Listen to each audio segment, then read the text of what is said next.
So, I've been waiting so long for this kind of story that I kind of started writing my own. And now it's here. Man, do I have some thoughts on it.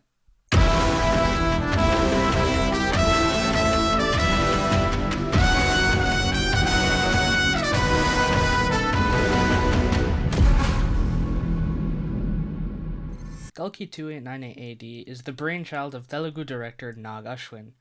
I've been keeping a close eye on this movie ever since the first teaser came out almost a year ago. And now it's out. And I just saw it a few days ago. Here are my thoughts on it. But first, a summary. The movie starts with a scene from the Hindu epic the Mahabharata. The warrior Ashwatthama takes revenge on his enemies, the Pandavas, by launching a cosmic weapon at their unborn heir. This is obviously a very serious crime, and Krishna, avatar of the god Vishnu, curses Ashwatthama to a life of eternal suffering and tells him to protect him when he reincarnates 6,000 years later. We then get a beautiful and haunting animated song recapping the next 6,000 years, known as the Kali Yuga. Fun fact, the Hindi dub of this song is actually sung by Amitabh Bachchan, Ashwatthama's actor, followed by some exposition on this new, terrible world. Basically, the world is ruled by this evil empire known as the Complex. All other gods are banned except for their godlike ruler, Supreme Yaskin. The Complex has a monopoly over all the world's resources, hoarding them all in their giant inverted pyramid. The outside world has been completely destroyed, and the last city on Earth is Kashi, coincidentally the world's first city. Bounty hunters are given free rein to go about their business, and fertile women are a valuable commodity for reasons I'll get to later. There is, however, an underground rebellion, based in the hidden city of Shambhala, and for a while now they've been searching for the mother of their fabled messiah, Kalki.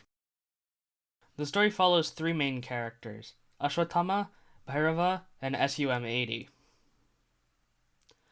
A child being hunted inside the complex stumbles across an abandoned temple.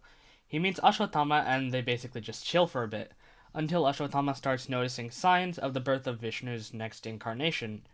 Meanwhile, the complex also finds evidence of divine intervention, such as the famed Gandiva bow from the Mahabharata.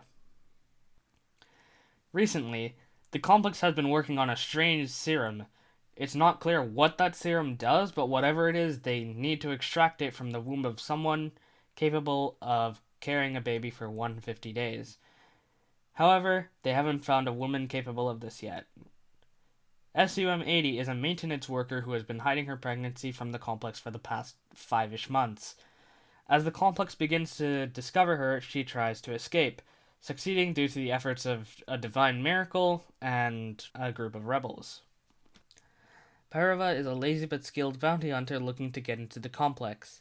He and his ex sneak in, crashing a lavish party, and he promptly gets kicked out for his troubles. While drowning out his sorrows at a local tavern, he finds a statue of the god Kalipayattu and an old man spouting some cool lore about him and his namesake. The second half of the movie is a lot more streamlined. SUM-80 gets rescued by a group of rebels and gets a feel for the world outside the complex, adopting the name Sumati. The complex places a bounty on her, which Bhairava takes notice of, and he goes off to capture her. All three of our characters meet when Sumati gets caught between an awesome duel between Bhairava and Ashwatthama, resulting in Bhairava losing and getting subsequently screwed by the complex. Ashwatthama, Sumati, and the rebels make it to Shambhala, something of a giant refugee camp / utopia, kind of. Bhairava mopes around for a bit before resolving to find Sumati again and get his money back, allying with the complex once again. He finds Shambhala and decides to go for round 2 with Ashwatthama. Meanwhile, the complex launches a deadly war against Shambhala. The movie ends with Bhairava flying away with Sumati after accidentally entering the Avatar state and killing the evil commander Manas, who hired him. Except the movie actually ends with Supreme Yaskin taking a drop of the serum extracted from Sumati, restoring his youth and vitality, and presumably giving him some weird superpowers. So, after that recap, is it a good movie? Let me explain. The movie has a pretty good start, with the animated bits summarizing the Kali Yuga legit giving me chills. The next 5 to 10 minute sequence is a pretty good introduction to the world and its depravity. Although, who is this man? I thought he'd be so much more important than he actually was. However, the movie doesn't follow through with this, introducing Bhairava with a joke and a fight scene that goes on for way too long.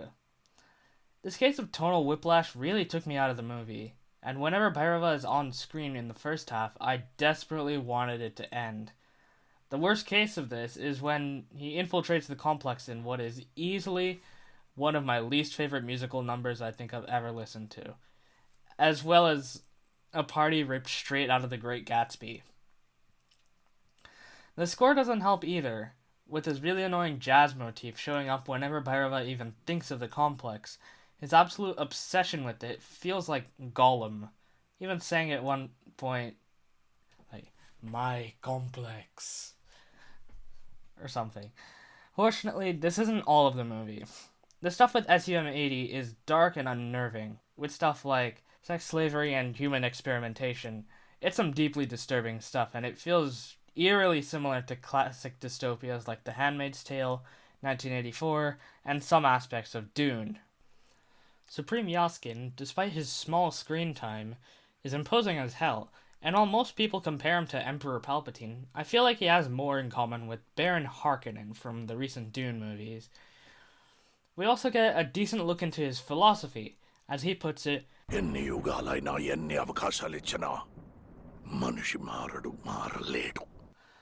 and I'm left wondering, what happened to this guy, and more importantly, what happened to humanity for him to develop this mentality? How did he get here?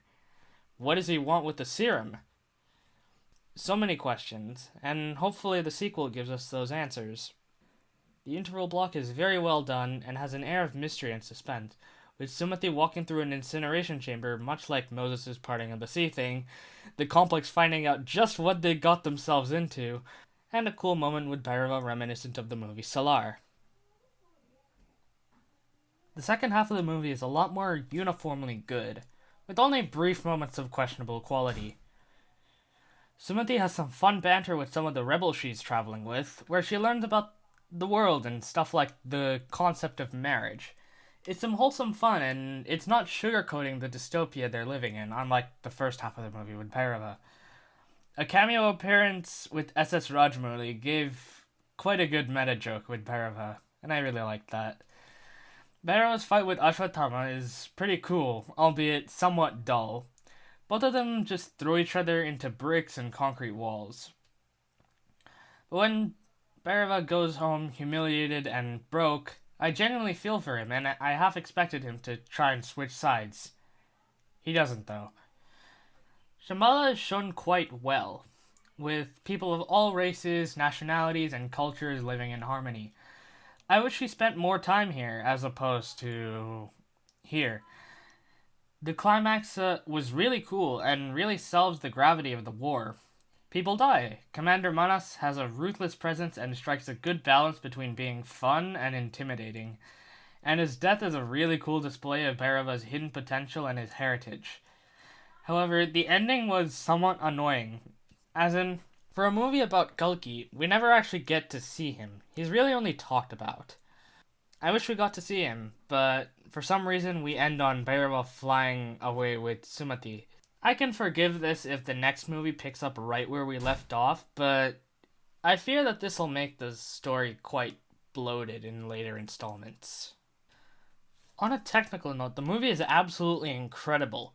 The VFX done by DNEG are absolutely top-notch, and are even better than some recent Hollywood blockbusters. Outside of the VFX, the amount of practical effects is mind-blowing. Bhairava's AI-powered car and companion, Budgie, was actually a real car made in India, and the makeup team did an excellent job with Kamal Hassan. He's almost unrecognizable as Supreme Yaskin. It's very clear where the money went, and in my opinion, it was very well spent. One last thing I want to get into is the world building. It's extremely impressive what they were able to do. There's clearly passion behind this movie. However, I feel like the way Nagashwan designed this world didn't lend itself to as many opportunities as it maybe could have. Having an outside party come in and enforce a ban on religion doesn't say as much about society as as one that has intentionally abandoned religion in favor of materialistic pursuits over the course of decades or centuries, and people supporting a villain because of humanity's obsession with technological progress and consumerism, rather than the villain just coming in and subjugating everyone. In that sense, the movie did have some wasted potential, but I still applaud them for what they were able to do. So, in conclusion, this movie is very much a mixed bag. Overall, it's a pretty solid movie, but it has a lot of flaws and some wasted potential.